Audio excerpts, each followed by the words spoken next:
Bonjour à toutes et bonjour à tous. Nous sommes aujourd'hui ici réunis au Mille, au sud d'Aix-en-Provence, au quartier de l'Abadesse, chez Anaïs qui va se présenter. Je suis Stéphane Salor, je suis le délégué régional PACA de Génération Écologie et j'habite le village des Milles. Cyril. Bonjour, donc Cyril Diméo, je suis conseiller municipal et je me suis rapproché et j'ai essayé de travailler avec des associations sur cette INEPSI qui va se passer du 10 au 13 mai dans le quartier. On va vous en parler. Anaïs. Bonjour, je suis Anaïs Barthélémy. J'ai lancé une pétition il y a quelques années contre un projet de contournement des Milles. Les Milles, c'est un quartier d'Aix-en-Provence. C'est aussi un village avec sa boulangerie, sa boucherie, son église. Ce village, on veut le couper en deux par un contournement, de fait, une traversée du village. On a monté une pétition, un collectif et à partir de là une association. Mais toutes les associations des Milles, CIQ, CD2A et autres associations sont contre ce projet qui est un projet obsolète, qui date d'un autre temps, à savoir la route qui va de la gare TGV de Vitrolles, de l'aéroport à Aix est saturée tous les soirs. La RD9. La RD9. Et on veut construire une deuxième D9. Au lieu de supprimer les goulets d'étranglement, on veut en rajouter un. Ce projet est obsolète, on n'en est plus au temps où on ouvre des routes sans cesse. On essaie d'aller vers des transports collectifs, vers des solutions alternatives. C'est un projet inutile, ce sera un aspirateur à voiture. On nous annonçait 1500 voitures par jour, c'est-à-dire 10 voitures à la minute, 24 heures sur 24. Maintenant, on nous en annonce 21 000. On sait très bien qu'il n'y aura pas un flux de voitures 24 heures sur 24. On aura des bouchons. C'est un projet inutile, c'est un projet obsolète, c'est un projet coûteux. On est à un moment où existe une enquête sur l'utilisation de l'argent public. Là, l'argent public sert à autre chose qu'aux contribuables. Il ne sert pas toute la collectivité. Il y a des choses à faire, mais pas faire une route. Cette pétition, combien de signatures ta pétition? Alors, la pétition, nous avions fait une pétition, 1000 signatures pour les 1000, et nous avions arrêté de faire signer des gens parce que ce projet semblait abandonné, et là, de façon larvé, réapparaît ce projet avec une consultation qui est une fausse consultation, puisque tous les droits sont bafoués. Peut-être que Cyril peut en parler. Effectivement, c'est la précipitation très très étonnante, puisque c'est une réunion publique du 13 avril qui nous a indiqué qu'il y aurait cette consultation. Donc, moi, pour ma part, étant conseiller municipal, il y a une loi, il y a un code général des collectivités territoriales. Stéphane, on a travaillé là-dessus et on en a longuement discuté. Mais il y a une loi, et cette loi, elle fixe des modalités de consultation légales. La mairie doit saisir le conseil municipal parce qu'il y a des dépenses qui vont être engagées, il y a des tracts qui ont été envoyés à tous les Millois, enfin pas tous l'ont reçu d'ailleurs. Il y a un document très, très succinct qui a été envoyé à plus de 6000 personnes par courrier. Beaucoup de Millois l'ont pas eu. Que beaucoup de Millois n'ont pas eu. Et le préfet ou le sous-préfet doivent être saisis, puisqu'on utilise quand même des listes électorales. Un arrêté municipal devrait être fait, puisqu'il devrait y avoir un huissier, il devrait y avoir des locaux municipaux. Et il n'y a aucune base juridique, aucune base légale à cette consultation, malgré la loi. Donc, avec les associations, on a écrit vers le 20 avril, on a écrit au préfet, au sous-préfet pour demander le contrôle de la légalité et contester la légalité de ce projet, qui est très douteuse. Très discutable. Qui est très discutable. Alors, elle est très discutable aussi parce qu'il manque beaucoup d'éléments et il y a beaucoup de sujets très bizarres. C'est-à-dire qu'en fait, ce projet était initialement un projet métropolitain pour engager 40 millions d'euros. Et on a découvert lors de la réunion publique du 13 avril que la métropole ne s'était même pas déplacée pour le présenter, ce qui était très surprenant. Et en fait, on a compris pourquoi, c'est-à-dire qu'il y a 3-4 jours, c'est-à-dire à moins d'une semaine de la consultation, les services de la métropole, c'était une déclaration qui a été publiée dans la Marseillaise, indiquait que ce projet ne serait absolument pas métropolitain et que ça serait donc à la ville de prendre en charge ces 40, voire plus, puisqu'il n'y a pas encore eu de dépassement, mais à n'en pas douter, puisque c'est simplement au début du projet qu'on est autour de 40-45 millions d'euros. Ben, en fait, la métropole a dit que ça serait la ville qui allait les payer. Donc en fait, le conseil municipal qui était censé s'occuper des deniers publics n'a même pas été saisi de quelque chose qui va consister à engager 40 millions d'euros pour la ville d'Aix-en-Provence. Et on fait une consultation très très bizarre dans des modalités juridiques très inexistantes. Et puis en fait, pourront voter des gens qui ne sont pas inscrits sur les listes électorales. Il y a des gens qui ne sont pas sur des bureaux millois qui vont quand même pouvoir voter puisqu'ils votent, ils sont sur les granettes. Enfin bon, c'est très particulier. Dans un contexte juridique, on nous avait donné des éléments. Est-ce que c'est de l'incompétence? Est-ce que c'est de la mauvaise foi? Est-ce que c'est de l'amateurisme? De l'amateurisme. Comme dit un grand journal local, d'ailleurs. Voilà. Hein? Mais c'est vrai que lors de la réunion publique du 13 avril, vous avez dit les enquêtes de trafic, vous les aurez, les enquêtes environnementales, vous les aurez. Alors sur le site de la métropole, il n'y a rien. Il y a juste les planches de l'enquête publique de 2019. Il n'y a rien à changer depuis, comme si c'était rien passé pendant 4 ans. Moi, je suis allé en mairie, mais je sais que les associations sont aussi allées en mairie. En fait, il n'y a rien. C'est-à-dire qu'en fait, il y a des planches qui sont un peu de guingois comme ça, et qui sont les vieilles planches de 2019, où il y a juste une nouvelle planche, mais qui ne dit même pas vraiment le nouveau tracé. Et donc, il n'y a pas d'enquête environnementale, il n'y a pas d'enquête de flux. Anaïs, tu évoquais 21 000, mais c'est les photos que nous, on a prises le jour de la réunion publique. On s'est fait comme ça. On a essayé de prendre les photos. Et puis il y a M. Chénaud qui s'occupe des transports, paraît-il, dans cette flou, et qui nous dit il y aura 21 000 et ça va augmenter. Donc tous les CIQ, toutes les associations disent mais donnez-nous les enquêtes. Ça paraît très bizarre ce que vous dites, parce qu'il y a même des cartes où apparaissaient des quartiers en vert. Il n'y a pas de souci, ça ne bouchonne pas chez vous. Et puis tous les gens ont dit, la réunion a été très vive, hein. Les gens ont dit mais attendez, mais là, nous, chez nous, c'est bouché, pourquoi vous dites que c'est pas bouché? Donnez-nous les enquêtes. 500 personnes, donc en réunion publique il y a maintenant 3 semaines ici au 1000, où nous étions tous présents. Une grande part d'animosité. Pourquoi? Parce que ce que dit Anaïs et ce que dit Cyril, c'est très grave. Qu'on soit clair, pour résumer ce propos, il est question de prolonger la route de Loki pour traverser complètement le quartier de l'Abadès, qui est un quartier des 1000 que vous connaissez. C'est ici qu'il y a le fameux camp mémorial, qui est juste derrière nous, puisque nous sommes chez Anaïs, ici à l'Abadès. Et donc notre quartier, notre village des 1000 va être coupé en deux par une nouvelle voie, qui va être la voie de Trombeuse, arrivant sur le petit rond-point existant au bas du cimetière, pour rejoindre, tenez-vous bien, la D9, déjà engorgée et saturée. Alors, ce n'est pas un contournement, déjà, c'est une percée intérieure au village, qui, aujourd'hui, nous est présentée comme la manière de résoudre des problèmes de flux de transport dont on sait parfaitement qu'ils ne le seront pas, faisant croire aux habitants du pays d'Aix et à certains Millois que ça va les aider à vivre mieux. Nous, on est assez branchés citoyens aujourd'hui, plus que politiques. Anaïs, Cyril, moi et tous les gens qui sont autour de ce refus, pour savoir qu'aujourd'hui, personne n'est dupe.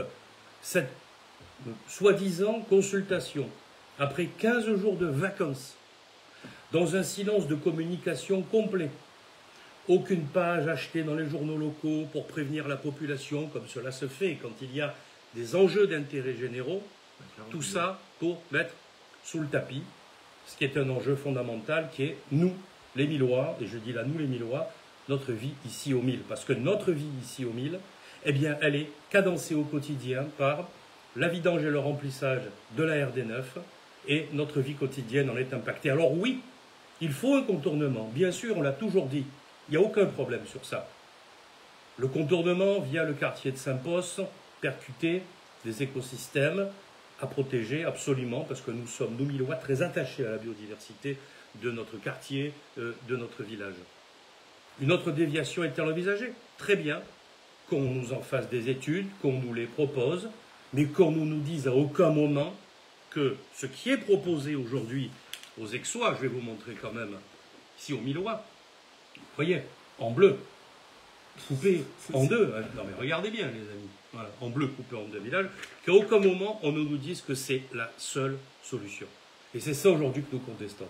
Deuxièmement, qu'est-ce qui pique des élus et une collectivité locale, la mairie d'Aix-en-Provence, de nous saisir au débeauté, sans transparence, sans concertation véritable, en plein cœur de ce mois de mai, qui est mité par les ponts, les congés, le retour des beaux jours, etc. Quel est l'objectif? Faire passer en catimini un projet, l'enterrer, on n'en sait rien. Nous, notre appel, il est clair, et ils vont s'exprimer sur ça. Si vous allez voter à cette consultation, votez non. Et si vous n'allez pas y voter, n'allez pas y voter. Parce que c'est un marché de dupes, comme l'a dit Cyril, qui ne repose sur aucun fondement juridique solide.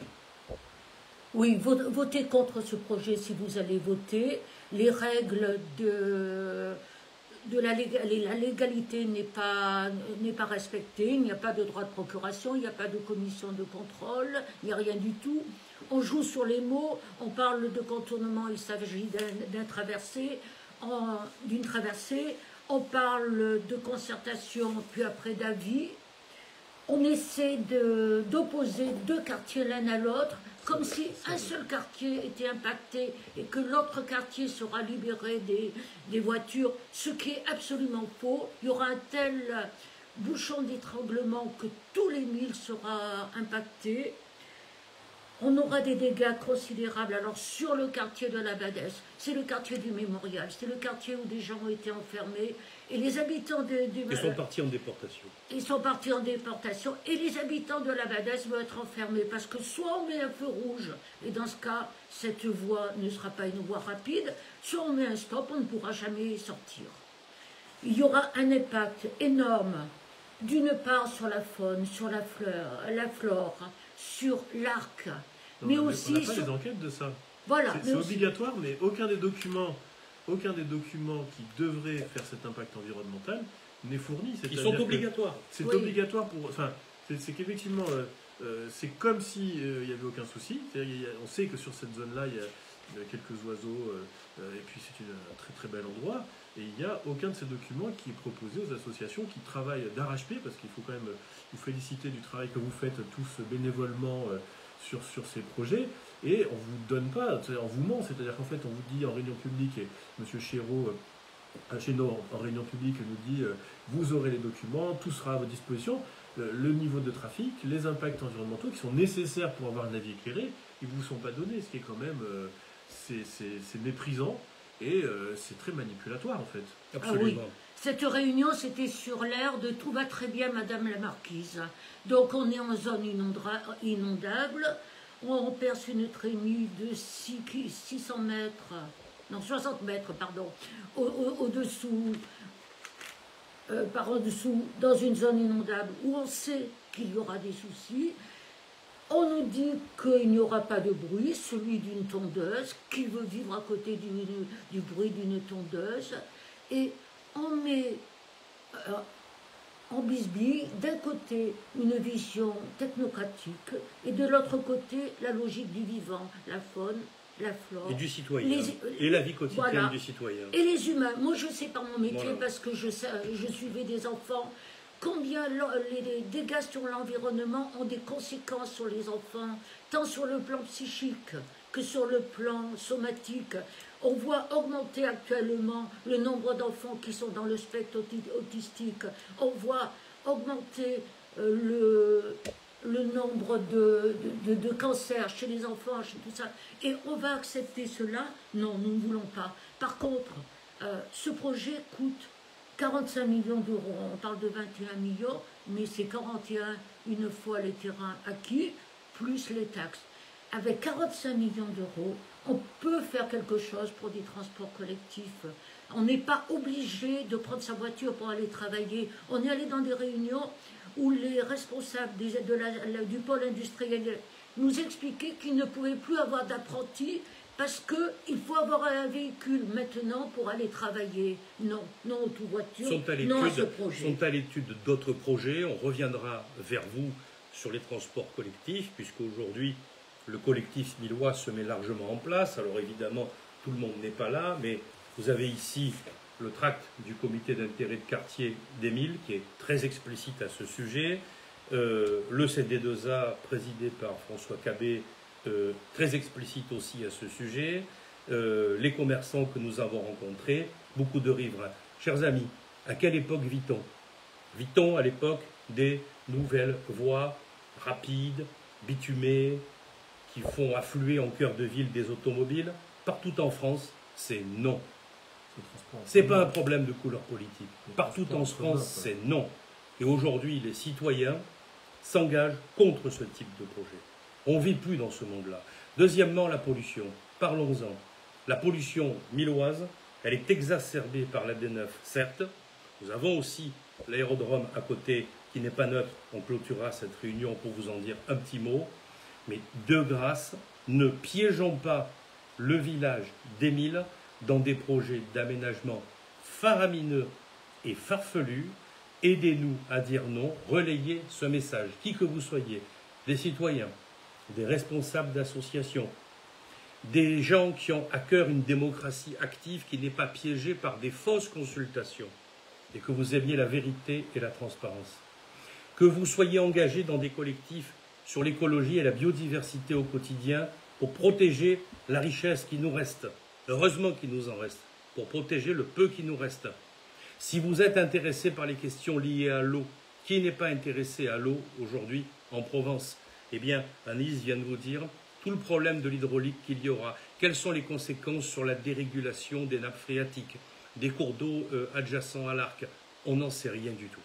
Elle l'a dit au début, Anaïs, c'est obsolète. C'est plus l'époque de ce genre de choses. Pour ça, il faut prendre du temps. Et il faut surtout miser sur les modes doux, le transport en commun, le collectif, et surtout travailler en concertation avec les habitants, ce qui ne s'est absolument pas fait dans ce dossier-là.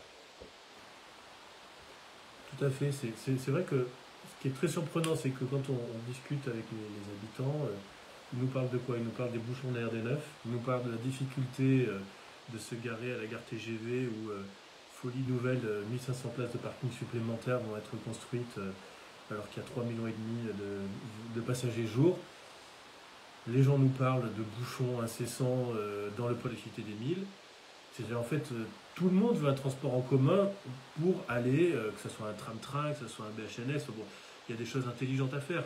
Et est-ce que franchement c'est le moment de dépenser, puisque ça sera la ville d'Aix-en-Provence qui les dépenseront, hein, la métropole a dit qu'elle ne mettrait pas un centime sur ce projet, est-ce que c'est le moment de dépenser 40 millions d'euros sur ce trajet qui n'est absolument pas la solution au problème concret des gens? Ni la priorité. La priorité concrète des gens, c'est de ne pas passer une demi-heure, 40 minutes dans leur bagnole sur la RD9 pour sortir du village ou pour traverser le village parce que il y a un flux incessant de véhicules personnels, quoi. Donc effectivement c'est obsolète et c'est assez difficile de comprendre pourquoi la mairie d'Aix-en-Provence depuis 20 ans ne fait rien sur l'aménagement en transport en commun de cet axe-là. Et pourquoi aussi rapidement, de cette manière-là, en un mois, elle s'entête sur ce projet qui est un peu une ineptie, quoi, dans une procédure de concertation qui est une mascarade, quoi. Le mot de la fin pour Anaïs Barthélémy, juste avant, vous nous retrouvez sur nos blogs, sur nos comptes réseaux sociaux, Cyril Diméo, dit plus loin Méo, M-E-O. Anaïs Barthélémy, son association, c'est le... C'est ccc.lesmille en chiffres @gmail.com. Stéphane Salor, moi-même, ici même sur ma page Facebook, et sur l'ensemble de mes blogs et de mes réseaux sociaux. Anaïs, le mot de la fin. Le mot de la fin, nous espérons que tous ensemble, nous arriverons à avancer autrement qu'en faisant des routes. Aix a construit partout la Durane ou des tas de quartiers sans penser aux voies de communication. Maintenant, tous ensemble, on va essayer de faire en sorte de se sortir de cette ineptie et de pouvoir bouger et vivre. Tout à fait, c'est ça. Des transports en commun, des réseaux collectifs et non pas de la bagnole.